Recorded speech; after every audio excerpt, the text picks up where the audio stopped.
Property ख़रीदते हुए एतमाद करना अच्छी बात है, लेकिन एतमाद ना करना उससे भी अच्छी बात है। हमारा मसला ये है कि हम जब देखते हैं कि हमारा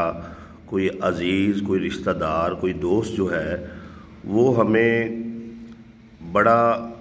जो है इस चीज़ की तरफ राग़ब कर रहा है कि आप फ़लाँ प्लाट ही ले लें, उसमें बड़ा फ़ायदा है, फ़लाँ मकान जो है आप ले लें, उसमें बड़ा फ़ायदा है। तो हम कहते हैं कि यार ये हमारा बुरा नहीं सोच सकता, ये चूँकि हमारा कुछ लगता है, इससे हमारा कोई रिश्ता है, तो हम उसकी बातों में आ जाते हैं। इस तरह के रिश्तेदार जिनको प्रॉपर्टी का कुछ भी अलफ़ बे का नहीं पता होता, ना कागज़ात देखने आते हैं, ना ही उनको प्रॉपर्टी की कीमतों का पता होता है, तो इसके पीछे इनका अपना एक लालच होता है, जो आप पर बाद में जब भेद खुलता है तो पता चलता है कि आपने जो 50 लाख का मकान लिया था उसमें से 2 लाख रुपया जो है वो इसने भी लिया था।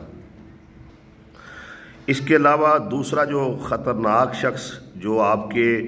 पैसे लुटवा देता है वो प्रॉपर्टी डीलर है, जो होता ही फ्रॉडिया है। यानी कि प्रॉपर्टी डीलर सारे बुरे नहीं होते, लेकिन बाज़ प्रॉपर्टी डीलर होते ही ऐसे हैं कि उन्होंने कब्ज़े वाली जगह जो है वो सेल करवानी होती है, जिस जगह पर बहन भाइयों का झगड़ा है उसको सेल करवाना होता है, जिस जगह का अदालत में स्टे लगा हुआ है, स्टे वक्ती तौर पे तोड़वा के उसे फौरी तौर पे हफ्ते 10 दिन में सेल करना होता है।